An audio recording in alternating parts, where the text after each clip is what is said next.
boa noite, pessoal aí que acompanha as lives do DGA Acadêmico. Vamos convidar aqui o Cícero Vilela, né, da Unicamp, que está fazendo aí doutorado dentro da área da análise do discurso. Espero que vocês curtam bastante a live de hoje. Ela vai ser sobre publicação de artigos, tá? Publicação de artigos, nós vamos falar um pouquinho sobre templates das revistas, carta de aceite, toda essa questão aí que envolve publicação de artigo, essa corrida do Lattes aí. Então, o Cícero Vilela vai trocar uma experiência com a gente, né, em relação à publicação de artigos. A live.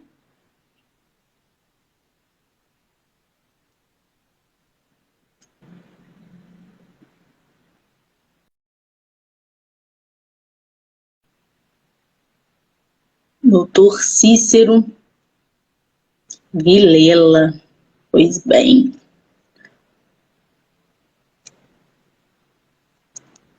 Vamos ver se ele consegue entrar. Demora um pouquinho, é assim mesmo, tá, pessoal? E aí nós vamos trocar ideia aqui, contar algumas experiências de publicação. Desde quando a gente começou a nossa primeira publicação, como que foi, como que ocorreu, né? Essa troca de experiência é muito boa para vocês. E até mesmo aí, com a publicação em Qualis A1, né, já no doutorado, como que funciona. A gente aqui do DGA também se disponibiliza a publicar em coautoria com vocês, tá? Caso vocês queiram publicar numa revista que às vezes exige aí a participação de um doutor, ou que isso possa ser um peso para o aceite do artigo de vocês, procurem a gente, que a gente consegue também fazer a revisão do artigo de vocês, né? Fazer balões de comentário para melhorar a qualidade do material, e também ficar responsável por parte da publicação, né, como coautoria, para sempre tornar o Lattes de vocês cada vez melhor. E aí a gente está esperando aqui o Cícero entrar. Deixa eu fazer o convite novamente. Será que foi?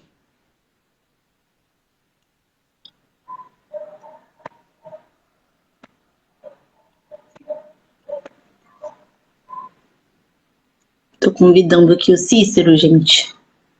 Vamos ver se ele consegue entrar.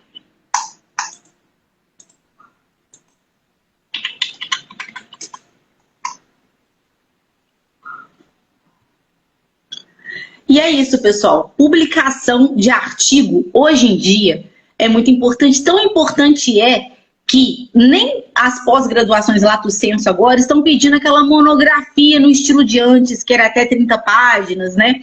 Ela já simplificou o formato dos TCC, dos trabalhos de conclusão de curso, e estão similares a uma estrutura de artigo, porque o aluno já pode aproveitar e publicar o seu material, né? A intenção é que a pesquisa sempre seja publicada, porque é importante. É difícil conseguir entrar.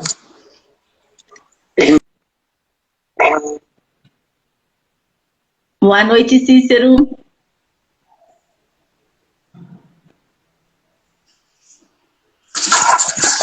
Boa noite, Cícero. Tá me ouvindo?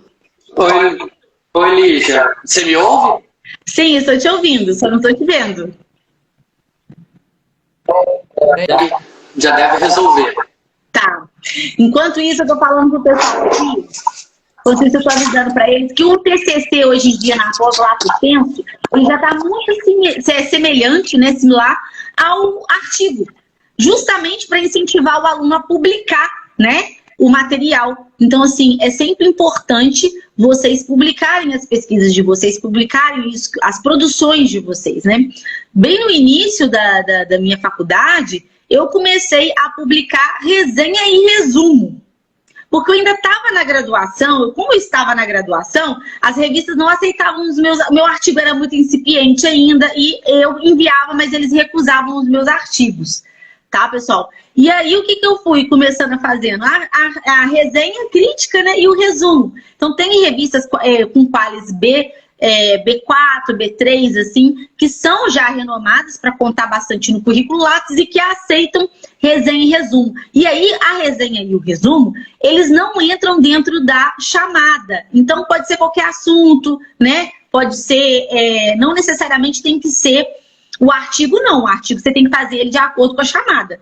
Então, se você está na área de história, por exemplo, e quer publicar um artigo, você precisa olhar lá no dossiê da revista, na chamada dela daquele semestre ali, ela vai ter uma temática, ela vai ter um tema. E você tem que ver se o seu artigo está dentro daquela temática para poder submeter, tá? Então, funciona basicamente assim. Mas com a resenha crítica e o resumo, não. Eles já ficam mais amplos, né? Com relação a temáticas e assuntos, e aí vocês podem aproveitar esse mecanismo aí de fichamento, né, e de estudo dentro da sua graduação e começar publicando resenha crítica e resumo, tá? Se vocês precisarem de coautoria de um dos doutores aqui, entre em contato no nosso WhatsApp, converse com a gente que a gente consegue também auxiliar vocês nesse aspecto, tá? Porque algumas revistas, dependendo do qualis delas, elas exigem que, né, tenha um doutor vinculado, ou fica mais fácil de vocês serem aceitos para publicação com um doutor vinculado. Tá bom, pessoal? Outra coisa também que eu queria falar com vocês sobre publicação de artigo é que a gente tem aqui uma revista internacional, né, que é a Periódico JS, e aí ela ainda não tem o qualis, né, porque ela tem outro tipo de qualificação, né, que é internacional. A do Brasil ainda está em tramitação, tá, pessoal? Mas já vai sair.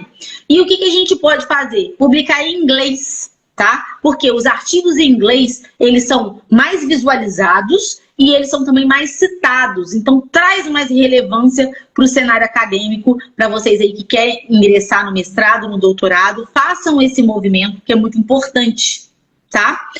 Vou chamar o Cícero de novo, ele tá aqui, me chama de novo, Lígia. Agora que eu vi essa mensagem, Cícero. É que eu tô te convidando.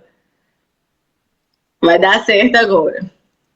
Ele tá com um probleminha na internet dele, mas ele já tá voltando. Agora sim! Boa noite, Cícero! Boa noite, Lígia. Boa noite, todo mundo. Seja bem-vindo aí à nossa live. Nós vamos falar sobre artigo, publicação de artigo, né? E aí, eu queria saber de você aí, com a experiência que você teve até agora, com doutorado aí na Unicamp, e desde o início da sua trajetória aqui na UFJF, né? Como que foi para você a sua primeira publicação de artigo, template, carta de aceite, é tudo muito novidade pra gente nessa primeira publicação, né? Conta pra gente aí como é que foi esse processo.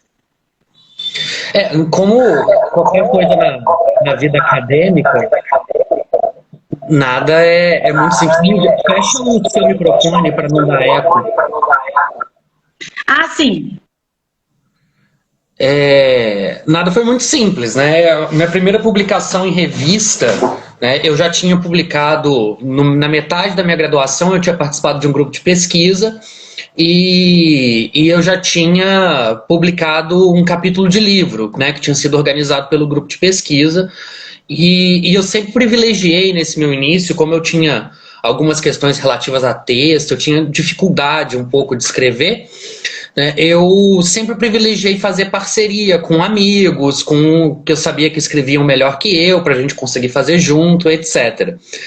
O mais interessante foi assim, no final da graduação, que é quando eu publico meu primeiro artigo em revista, que está na revista Mídia e Cotidiano, lá da UF, ela foi um processo muito simples nesse aspecto, muito diferente do que eu já vivi depois. Ela foi um processo simples porque era a primeira edição da revista, então todos que tiveram o trabalho aprovado no primeiro seminário deles acabaram entrando com os artigos na revista. Depois, que aí que a gente vai entendendo melhor um pouco os processos, né, a gente sabe muitas vezes das demoras que as revistas acadêmicas têm em dar os pareceres, né, elas acabam demorando. Tem colegas conhecidos meus que estão aí há 1 ano e meio, 2 anos esperando parecer de artigo. Eu costumo privilegiar especificamente quando tem algum dossiê temático. Igual aconteceu, o último artigo que eu publiquei foi num dossiê temático da língua e instrumentos linguísticos sobre luto e memória. Então eu tinha um trabalho sobre isso, é parte do grupo de pesquisa que eu faço parte aqui na Unicamp, então eu privilegiei o fato de ser um dossiê temático, até porque a resposta é mais rápida. né? Em 4, 3 meses você já tem a resposta do artigo, já tem os pedidos de correção. E tem uma coisa que a gente tem que deixar claro, né?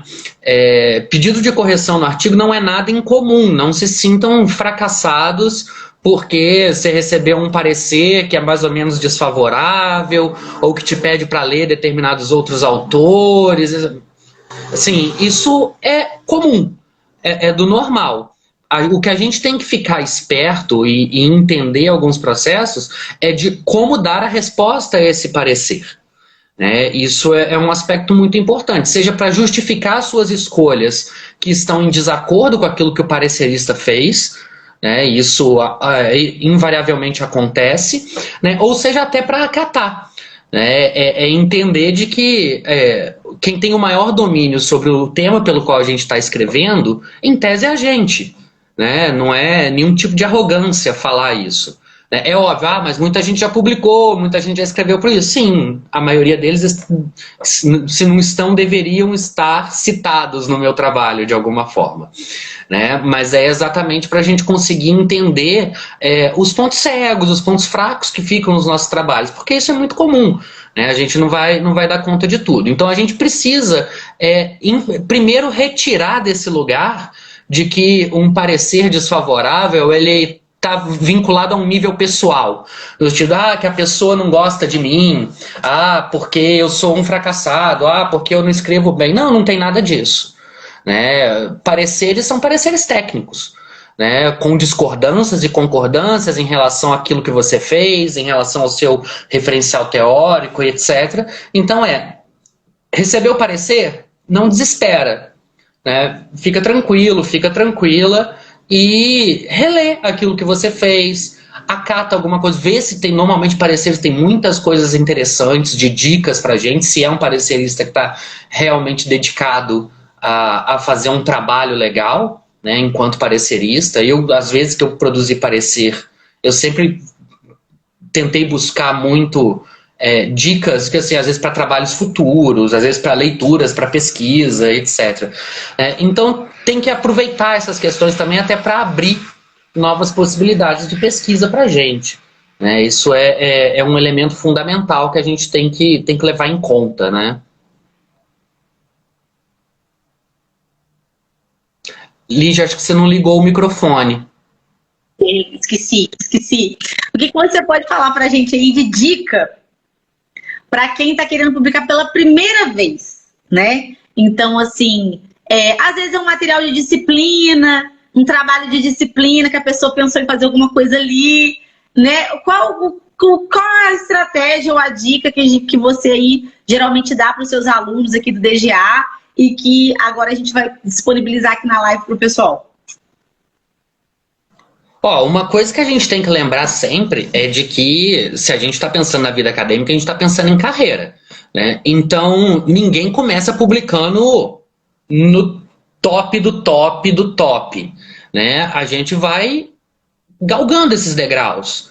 Né? A gente vai subindo aos poucos. Então, se você está querendo publicar a primeira vez, está iniciando na vida acadêmica, está terminando a graduação, ou se não está terminando a graduação, está ali na metade, mas faz parte de grupo de pesquisa, a dica que eu sempre dou é a seguinte: primeiro, tenta publicar em anais de congressos, né? Porque o próprio debate dos anais do congresso enriquece o pensamento, enriquece o próprio trabalho. E depois, mexer ou estruturou direitinho a partir desses debates, a partir das dicas que foram dadas, etc., o início é normalmente procurar algumas revistas que têm qualis um pouco mais baixo, uma B3, etc. Mas procurar, ou seja, revistas que vão aceitar trabalhos de graduandos ou recém-graduados. Né? Isso é parte da formação do currículo para quem um dia quer tentar o processo seletivo de mestrado, etc. Isso é parte. Né? A gente tem que entender de que aos poucos a gente vai subindo esses degraus das revistas e vai publicando. Então a dica que eu dou de início é: primeiro, enviem para congressos, participem dos debates nos congressos, ouçam aquilo que vão falar para vocês, né? Debatam o trabalho de vocês nos grupos de pesquisa que vocês participam internamente e depois começa a galgar em cima das revistas no sentido de um qualis mais baixo, que é a que vai aceitar o trabalho de graduando, ou que vai aceitar uma revista com qualis um pouco melhor e você faz em parceria com seu orientador. Faz esse processo, porque isso é parte da carreira. Isso é parte de quem está almejando o crescimento dentro da vida acadêmica. Então a dica que eu sempre dou é essa, assim, mapeia as revistas e tem o foco inicial nas revistas que têm mais possibilidade de aceitar o nível do seu título. Não estou falando o nível de qualidade do seu trabalho. Uma coisa não tem nada a ver com a outra. Mas o que conta de verdade em alguns momentos para publicação é o seu grau de titulação. Então é importante a gente ficar de olho também nas revistas que vão aceitar trabalhos de graduandos, de mestrandos em início de carreira, etc. Ótimo, muito interessante.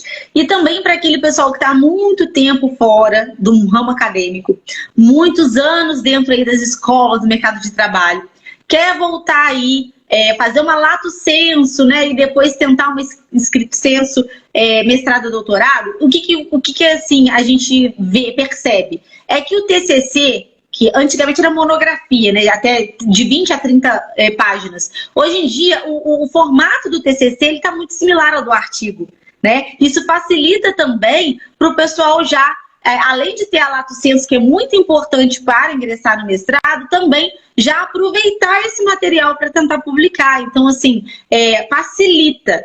Tudo que for próximo de uma estrutura de artigo, se for um trabalho de disciplina ou o seu próprio TCC, né, você já pode aproveitar esse material, né, e publicar. Você tem aí 2 tipos de revistas, né? Tem as revistas que são abertas, você pode mandar e aí eles verificam, eles fazem um apanhado dos artigos que eles recebem e depois lançam ali, né, uma proposta. E tem umas que já tem o dossiê, já tem a chamada com tema específico, e você pode verificar, né? Essas de dossiê geralmente são de 6 em 6 meses ou 4 em 4 meses, tem até de 3 em 3 meses, né? Tem as trimestrais.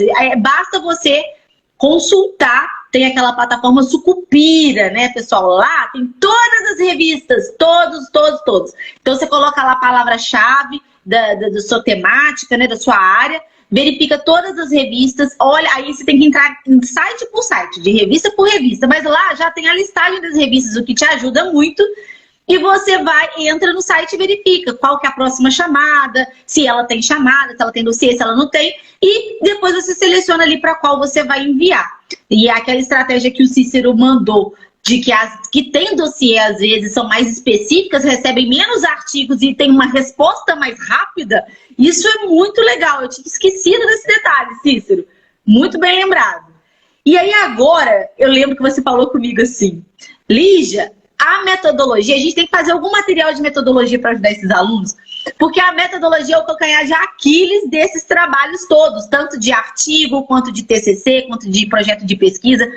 A gente pega umas metodologias que ficam assim, muito en passant, qualitativa, e aí com levantamento bibliográfico, que é no periódico da CAPES, mas não especifica critério de inclusão, de exclusão, não coloca os escritores, não coloca período de tempo, não coloca nenhuma especificidade e logo já traz aquelas citações assim muito vagas sobre o que é uma pesquisa qualitativa, e aí coloca lá um autor que não tem assim, que não está encaixando.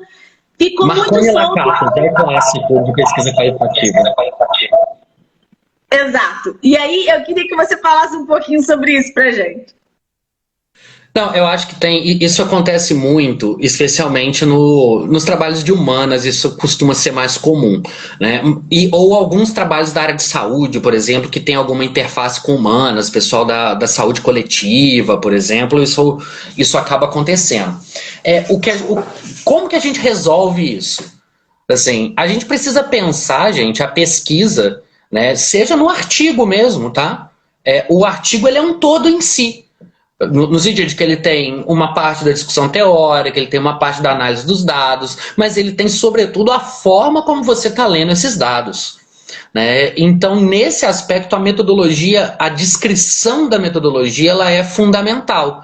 Pois é, não adianta eu falar assim, eu vou fazer uma pesquisa qualitativa. Beleza. Qual? Essa é a questão. Existem N métodos de pesquisa qualitativa, né? E sejam de métodos específicos de análise, por exemplo, você tem análise do discurso, você tem análise do conteúdo, enfim, você tem um monte de coisa, né? E sendo que dentro dessas próprias vertentes você ainda tem outras vertentes internas a elas, que é mais confusão ainda. Ah, mas eu vou fazer uma pesquisa quant, beleza. Qual tipo de fórmula estatística você está usando para essa análise quant? De desvio padrão, enfim, eu entendo pouco de estatística. Mas, ou seja, mesmo na pesquisa quant, você tem também N possibilidades de fazer essa análise. E, normalmente, análises que se encaixam melhor no objeto, ou na forma como você está analisando, ou na perspectiva que você está adotando para essa análise. Então, o que a gente tem que ficar atento no processo da metodologia, acho que isso serve muito para projeto, né, é de que assim, a metodologia, ela, fundamentalmente, ela precisa ser descrita. Né? Citar muito autor aqui e acolá é importante até a página 2. Né? Mas ela não te garante. Ela não garante que a sua metodologia está bem feita. Uma metodologia de projeto bem feita, ou uma metodologia bem feita dentro do próprio artigo, ela vai descrever o passo a passo que você está fazendo no processo de análise do material que você está analisando. Né? Vocês não vão ver, por exemplo, trabalhos da área de física, por exemplo, que vão deixar de descrever o processo.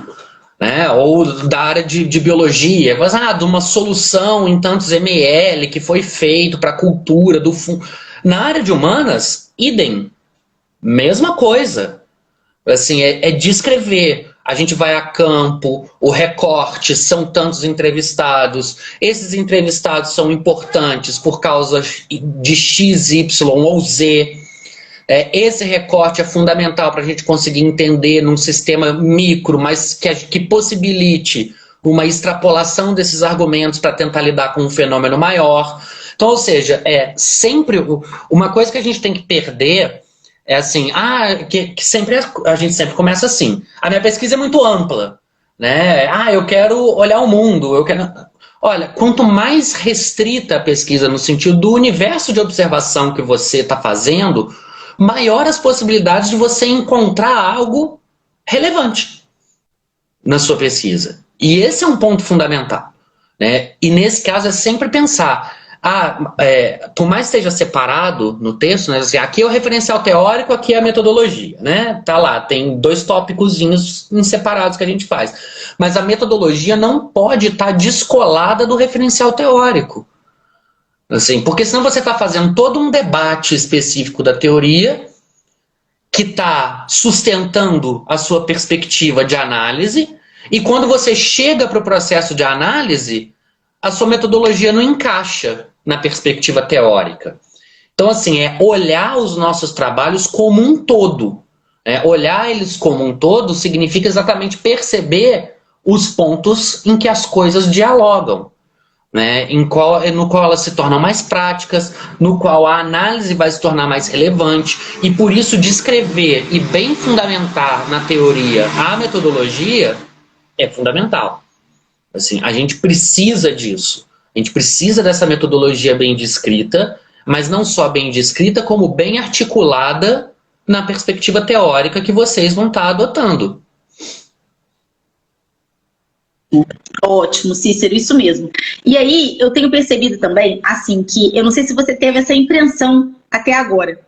Eu percebi o seguinte, dentro do mundo acadêmico, das produções, seja de artigo, né, ou de dissertações, eu tenho percebido o seguinte, tem 2 linhas, assim, 2 frentes, que uma não é melhor do que a outra, mas são grandes 2 blocos, que às vezes se entra em interseção, mas enfim, eu consegui perceber essas 2 nuances. Que é a pesquisa que traz inovação, ela vai trazer um método inovador, ela vai trazer uma coleta de dados ali, ela está propondo algo que está bem de ponta, inovador dentro do cenário, ela está, de fato, né, contribuindo ali para descobertas.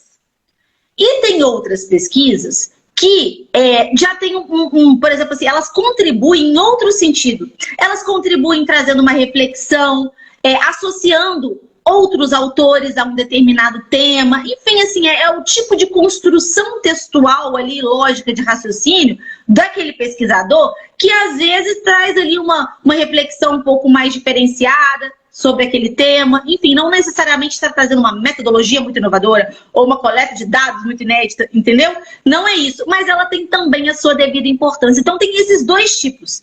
E aí eu vejo muito nesse lado de levantamento bibliográfico, né, que você discute um pouco melhor e traz luz, seja com seu artigo ou com a sua pesquisa de dissertação, traz luz ali no cenário do mundo acadêmico a uma discussão que já está em voga, que é pertinente e que você está ali também tentando se aprofundar sobre aquilo, né? Não necessariamente com metodologia e dados inovadores, mas com uma percepção peculiar sua, com o seu orientador, com a linha de pesquisa do seu orientador, enfim, tudo aquilo ali vai agregando uma peculiaridade, querendo ou não, naquela linha de raciocínio. E isso é muito válido para o mundo acadêmico. E aí eu tenho percebido que a grande maioria dos artigos estão nessa pegada.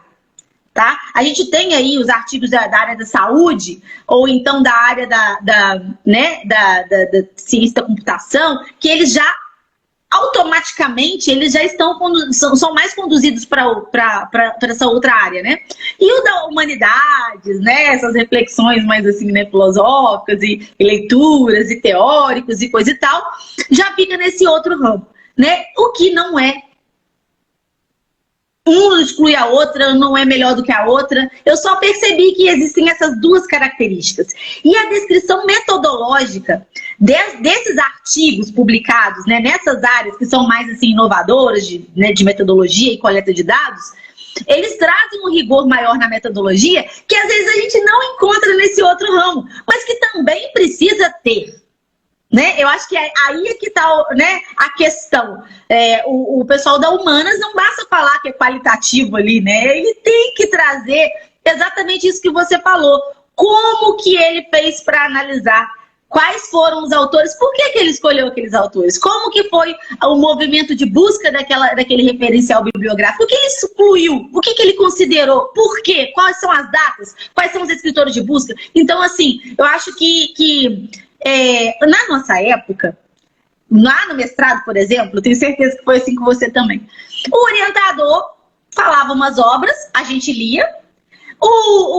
A gente lia algumas coisas, uma disciplina que tinha a ver com a nossa pesquisa e a gente fazia um bem bolado, a gente ali nas nossas leituras e reflexões, fazia associações e conexões e tudo mais. E na hora de descrever a metodologia, a gente ficava o quê? Perdidinho.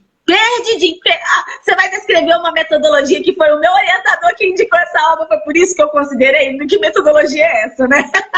complica bastante. E eu só não faço essa pergunta porque minha orientadora é a referência da metodologia. Muito bom, exatamente. Mas assim, a gente fica ali a descrição metodológica incomoda. É um momento ali é difícil na hora que a gente chega nessa parte do texto. Para todo mundo. E quando você faz, por exemplo, um levantamento bibliográfico sistemático, seguindo critério de inclusão, de exclusão, um periódico, escolhe o periódico, né? O período, os descritores, tudo isso já facilita na hora da gente fazer uma descrição metodológica, e isso não exclui a possibilidade de você também acrescentar as referências que não estão nesse recorte, mas que você leu também. Então, basta você descrever esse processo. Se você descreve, você deixa claro o processo, ok, você descreveu um método de levantamento bibliográfico, você também descreveu o outro método que você também utilizou, que é o, né, interessante. Então, assim, basta você ter consciência do seu percurso, do seu caminho, né, que você vai conseguir descrever bem a metodologia, você vai conseguir encontrar dentro desse leque de métodos que a gente tem dentro da pesquisa qualitativa e da quantitativa, a que melhor se encaixa ali com você. E claro, você vai ali também não seguir ipsis literis um método. Às vezes você pode, né, falar que você aproveitou isso, né, na primeira etapa metodológica você fez isso, na segunda etapa metodológica. Eu vejo muito artigo e projeto de pesquisa, Cícero, descrevendo etapa. E cada uma daquelas etapas ali não necessariamente faz parte só de um único método. Entende? Então, assim, eu acho muito interessante os alunos perderem esse medo, né, da descrição, porque ou falar, ela é qualitativa, porque eu não sei muito bem, eu fiz uma mistura de coisas, então só vou falar que ela é qualitativa e pronto, porque eu tô com medo, que eu não sei exatamente se eu segui o método X ou o método Y. Gente, basta dividir em etapas ali a sua metodologia e percam o medo disso, porque quando você traz a clareza do seu método, não necessariamente você tem que especificar que foi o método X, análise de conteúdo da Bardin, análise do discurso do Foucault. Às vezes você não explicita isso, né? Porque isso pode trazer uma rigidez metodológica que às vezes você não seguiu. Mas se você divide a descrição metodológica em etapas, isso cumpre bem o papel do artigo, isso cumpre bem o papel no seu projeto. E você não perde ponto na sua descrição. Porque o problema fica quando a descrição está muito ampla, muito genérica, e você percebe a insegurança do aluno em descrever, e aquela descrição fica só muito ampla, né? Fala que é qualitativa e pronto. E fica naquela superfície. E a metodologia, ela tem que ser detalhada, ela tem que trazer especificidades de como você analisou, como você construiu o seu material. E eu acho que isso foi, assim, muito enriquecedor para as minhas orientações, né? Eu sempre falo com o pessoal que tudo do DGA, o doutor Cícero falou que a metodologia é o calcanhar de Aquiles dos materiais, então vamos prestar atenção e ajudar os alunos na metodologia. Então eu sempre puxo a orelha do pessoal aí para lembrar que a metodologia precisa de atenção. Pode falar, Cícero. Não, e tem uma coisa que é muito importante para a gente colocar, que é o próprio processo da construção da metodologia faz com que a gente ganhe pontos em processos seletivos, por exemplo, ou que o artigo fique melhor articulado, exatamente porque ele tem clareza dos diálogos. Né? Um orientador não vai aceitar um projeto que tem qualquer metodologia, porque às vezes ele é específico de uma metodologia, né, de uma forma de trabalhar. Por mais que às vezes na pesquisa você acabe deslocando, produzindo algo novo nessa metodologia, etc., mas na porta de entrada, na montagem do projeto, a gente sempre precisa estar articulado com aquilo que o nosso orientador, que o nosso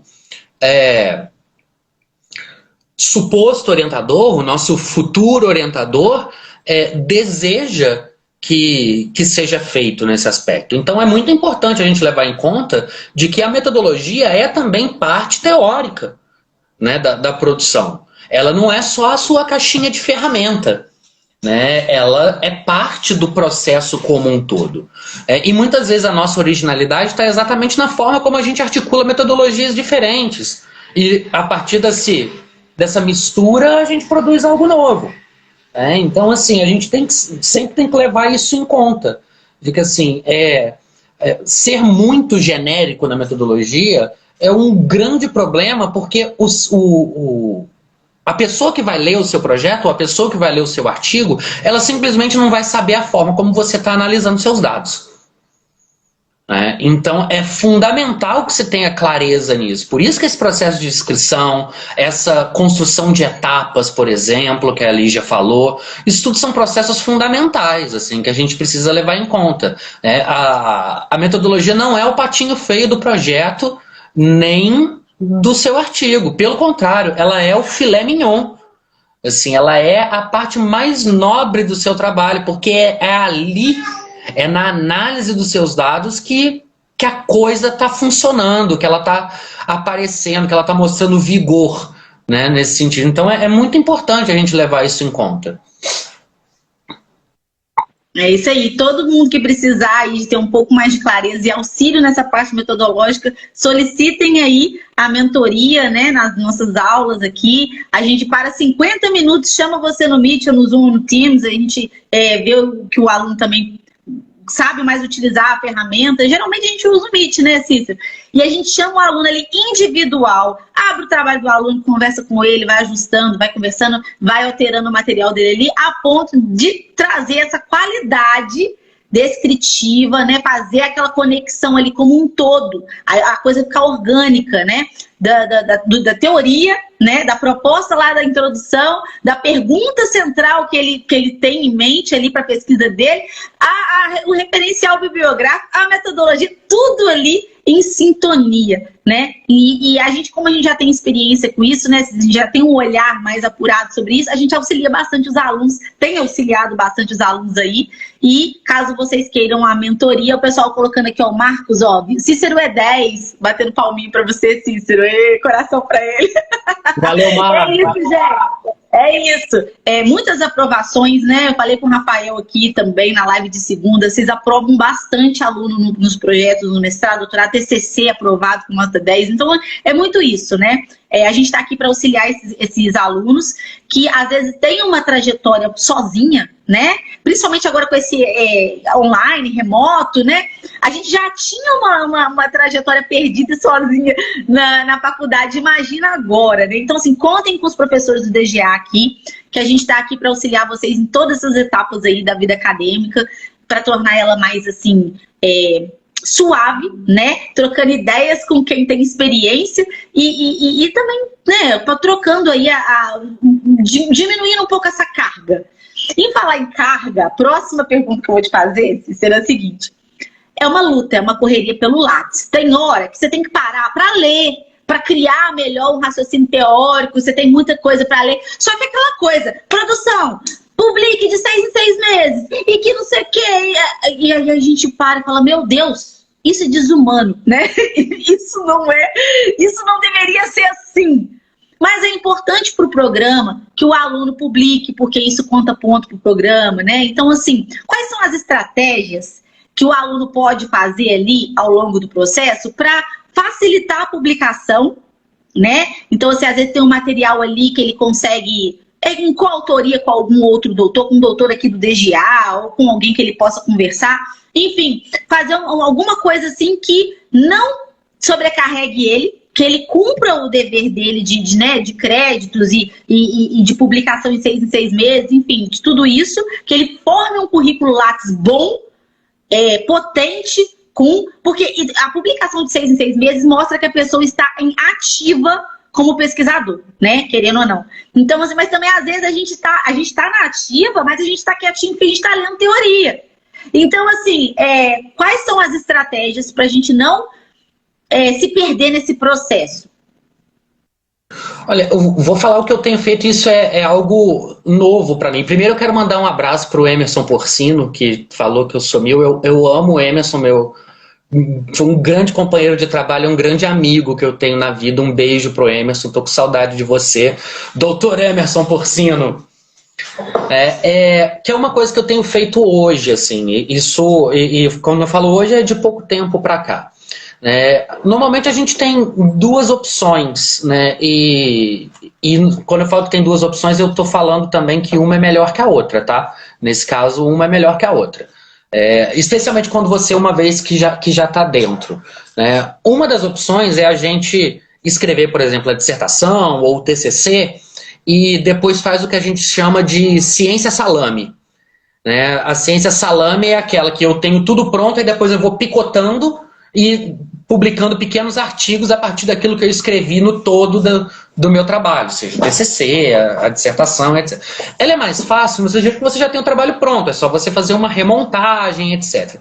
Mas ela é muito prejudicial para a reflexão da pesquisa, né? O ideal nosso é de que, enquanto estamos fazendo a pesquisa, nós estamos publicando, né? Porque isso já faz com que a nossa reflexão circule, com que pessoas debatam, com que a gente apanhe, obviamente, mas que também seja elogiado. Ou seja, enquanto a gente está produzindo, ou seja, lendo e etc., a gente está também publicando para que o nosso trabalho já esteja no mundo, né? E que o processo da escrita final ele seja também não só uma compilação, mas uma reflexão madura, né? No sentido que a gente já passou pelo fogo, digamos assim, da crítica, do debate, etc. Então, eu considero esse o processo ideal. Nem sempre a gente consegue alcançar o ideal. O que eu tenho feito ultimamente é me dedicar a escrever um pouquinho por dia. Assim, seja uma página, 2 páginas, li alguma coisa, escrevo um pouquinho sobre essa coisa. Pode ser que eu não vá usar isso lá no futuro? Pode ser que não me sirva para nada. Mas isso já faz com que a gente também tire as coisas da cabeça, E não só tire as coisas da cabeça, como já começa a botar no papel. Então, se tem uma hora, no sentido assim, que eu preciso de uma reflexão, eu estou pensando sobre isso. Deixa eu ver mais ou menos então aqui coisas que eu já escrevi sobre isso em relação a alguns autores que eu li sobre o tema. Então você já tem mais ou menos um caminho ali percorrido que não precisa ficar o tempo todo queimando sua cabeça. Né? Que aí senão é angústia atrás de angústia e a gente vai ter aquela angústia da folha de papel em branco. Né? É abrir o Word, olhar e falar assim, e aí, de onde eu começo? Assim, nesse caso, você vai ter a questão de onde eu começo, mas uma vez começado, você já tem um monte de coisa feita. Então, assim, se dedicar um pouquinho por dia a comentar as coisas que você está lendo, e esse comentar seja de forma escrita, ou às vezes seja até conversando, né, seja debatendo, conversando com um amigo, ou marcando uma mentoria, enfim. Existem N formas disso ser feito, mas se dedicar um pouquinho do seu tempo a fazer isso, já ajuda muito a deixar a sua reflexão mais madura. E isso vira trabalho.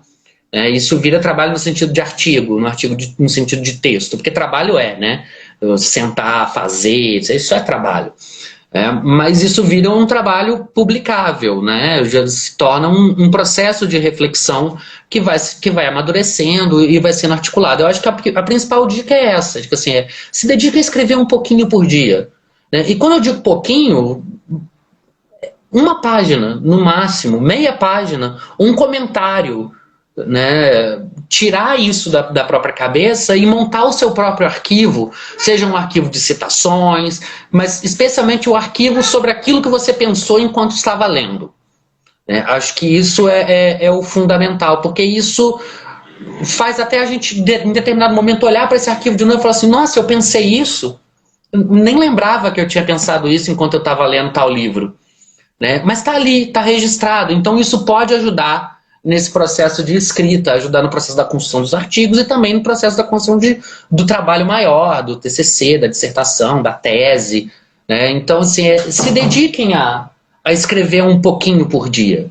E pouquinho mesmo. Isso pode ser muito importante para dar maturidade, dar consistência ao trabalho de vocês. Muito bom. Eu acho exatamente isso, assim.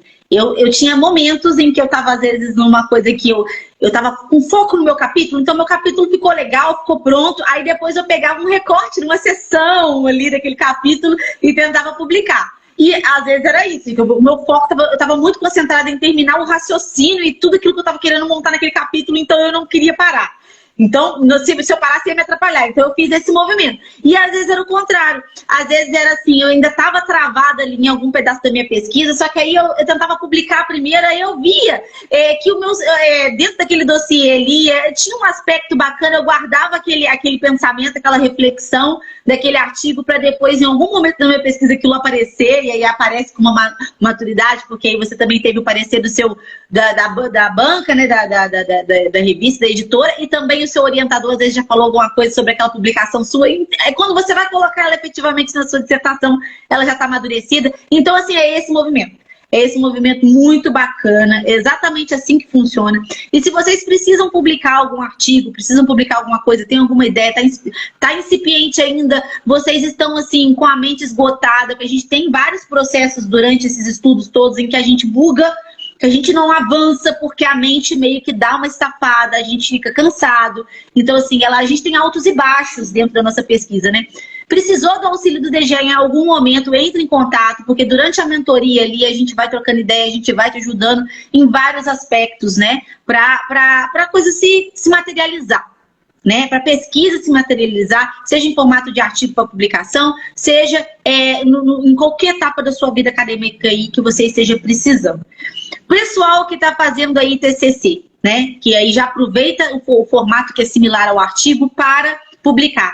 Façam uma revisão integrativa, né, Cícero? Faz um levantamento bibliográfico, dá aquele levantamento bibliográfico sistemático que ele coletou lá os últimos 2 anos com o descritor XYZ no periódico da CAPES. Tem isso daqui de publicação. Excluo resenha artigo, pego as dissertações, vejo principais metodologias, principais conceitos, faço uma articulação com aquilo ali, ó. Você tem uma revisão integrativa.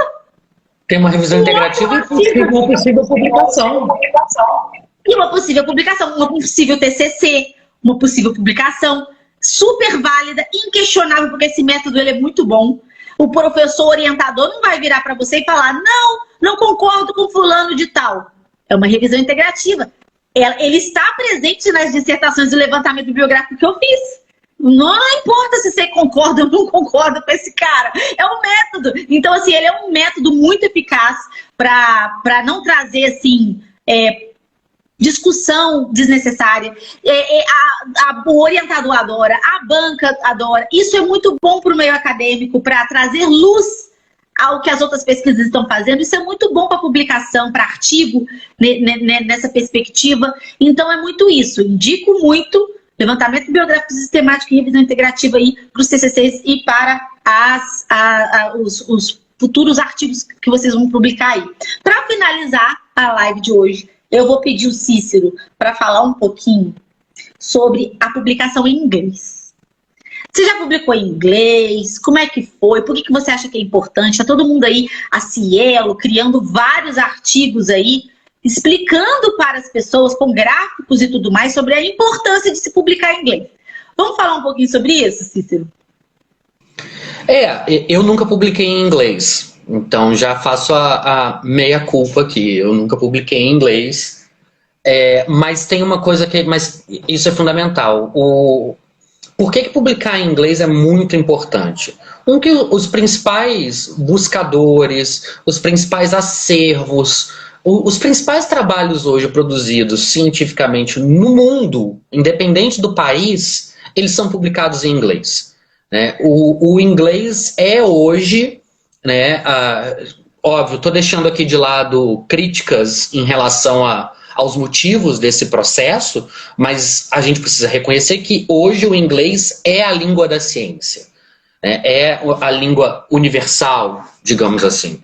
Então, o alcance que o inglês tem em termos, nos sentidos de não só de divulgação, mas de circulação, de possibilidades de leitores fora do país, de abertura da pesquisa, né, para fora, para a possibilidade de fazer parcerias, para a possibilidade de você ser lido em outro país e ser convidado para fazer pesquisa lá. Isso tudo depende da publicação em inglês. Né? É hoje a principal língua de publicação científica do mundo. Né? Então é fundamental hoje publicar em inglês. Né? Mas Cícero, por exemplo, meu exemplo, os autores que eu utilizo, a maioria são franceses. Né, franceses e brasileiros, mas a demanda a gente precisa publicar em inglês, para não ficar simplesmente no mundo francófono, né, nos falantes leitores de língua francesa, porque é muito mais fácil achar um leitor de língua inglesa do que um leitor de português, ou do que um leitor de francês, ou do que um leitor de italiano. Ainda que todas as línguas sejam importantes, é também muito importante publicar na própria língua. Mas para ganhar alcance, para ganhar visibilidade, para conseguir fazer com que as suas ideias, as suas pesquisas circulem, a publicação em inglês é fundamental. E hoje ela é a principal língua. Né? E até porque, e aquilo que eu falei, assim, os principais aglutinadores, bancos de dados, bases de pesquisa, ou Scopus, por exemplo, né, são bases de dados que têm como prioritariamente publicações em inglês. Né? Então, hoje, no mundo científico e no mundo de construção da carreira acadêmica, a publicação em inglês ela é fundamental. Eu ainda vou publicar, mas eu ainda preciso escrever para publicar.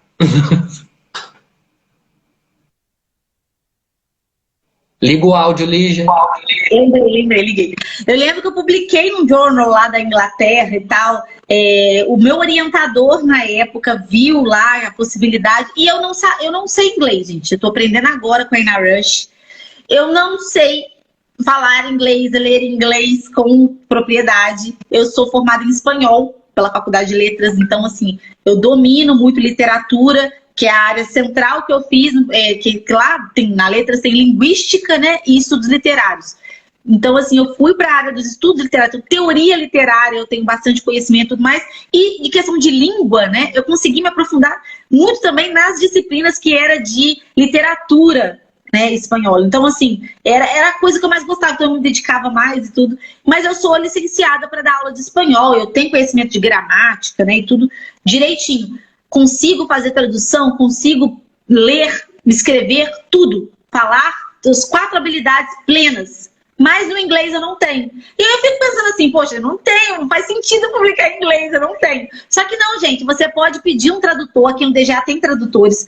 Você pede o tradutor, a pessoa traduz e você publica. Não necessariamente você tem que ser conhecedor de inglês para publicar em inglês. É porque o seu artigo fica com maior visibilidade no cenário acadêmico mundial, você vai ser mais citado, você vai ser, né, mais visto. E isso é importante para você também como pesquisador. Né? E aí tem vários aí, na Periódico JS, que é a editora que a gente tem internacional, que a gente tem parceria, você pode publicar em qualquer idioma, tá? E você, publicando em inglês, né, que é o idioma que aí tá mais relevante para publicação, você tem também o relatório de quais países acessaram, quem leu o seu material, qual a origem, de qual ponto do planeta Terra ele está. Então, assim, se ele te citou sim ou não, aparece lá o local em que você foi citado. Então, ele tem todo um relatório. Olha que interessante isso. Para quem grupos de pesquisa, professores que têm grupo de pesquisa, que precisa ver o impacto das suas produções, muito relevante, pessoal. Então, assim, não tem dossiê, não tem chamada, tá? Ela é ampla, ela tem as grandes áreas do conhecimento, exatas, saúde, humanas, tem tudo lá.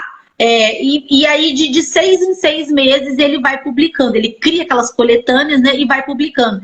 E assim, esses gráficos do site é realmente um diferencial, né, que é muito interessante aí para quem está não só publicando o seu primeiro artigo pela primeira vez, que já entra dentro dessa tendência, né?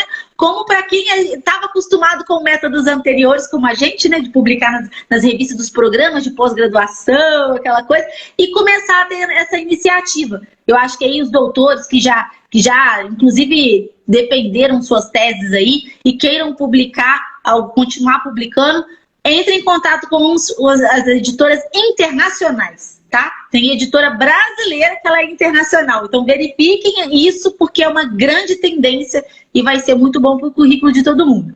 E é isso, pessoal. Vou terminando aqui a live de hoje, agradecendo imensamente o professor Cícero Vilela, que ele está sempre aí com as mentorias, ele faz revisão de dissertação de tese de forma assim, muito peculiar, com né, especificidades ali. Espero que peculiar seja bom, Lígia. Não, peculiar no sentido de preciosismo, gente. O que ele puder fazer ali para ajudar você, a intenção, como o Cícero é comunicador, né? A intenção comunicativa ali, ele está sempre ajudando o aluno a trazer mais clareza. Então ele vai para além da correção ortográfica, tá, pessoal? Então, assim, contem com o Cícero para fazer a revisão dos materiais de vocês, né? Assim como o Cícero tem vários outros mestres, doutores aqui na equipe do DGA que estão assim mostrando um serviço magnífico nesse processo aí de mentoria, revisão, tradução e auxílio para esses alunos todos aí. É uma equipe muito completa que um soma com o outro nas habilidades, né, Cícero? E quem tem a ganhar com isso são os alunos. Então aproveitem, entrem em contato lá no WhatsApp da empresa. E no que vocês precisarem, indiquem o DGA para os amigos. E o que vocês precisarem, estamos aqui. Não é mesmo, Cícero? Sim, não, gente. É muito importante assim, o áudio aí. É muito importante, assim, o processo de mentoria, ele é também um processo de troca. Né? Ele é também um processo para que vocês se acalmem no processo da escrita, para que vocês tenham interlocução, para que vocês também possam falar das suas angústias, dos seus problemas em relação à tese. Isso é tudo parte do pacote. Tá? E, sobretudo, a gente deixar o seu texto e o seu trabalho daquele jeito bonito, né? Deixar ele legal e, para se vocês tiverem que passar aperto antes com a gente do que passar aperto na banca. Né? É melhor passar os apertos antes, que a gente já dá conta, a gente aperta e a gente resolve, né? Do que você deixarem para passar aperto lá na banca. Então, assim, contem sempre com a gente aqui do DGA, né? Não só comigo, a Lígia, todos os outros que dão mentoria, que fazem revisão. O nosso trabalho é muito muito minucioso e muito dedicado para que a gente possa cada vez mais contribuir na qualidade dos trabalhos que chegam e dos trabalhos que vão ser feitos lá no final na universidade. É isso aí. E lembrando que a gente tem uma editora internacional parceira e também temos tradutores aqui. Então, se você quer publicar numa editora internacional em inglês, devido à importância aí que a gente acabou de falar dos artigos publicados em inglês, entre em contato conosco também. Um grande abraço para todos, uma boa noite, bons estudos aí para quem é diurno, para quem tem hábitos noturnos, bons estudos, né? E é isso aí, pessoal. E até a próxima live de segunda-feira. Tchauzinho.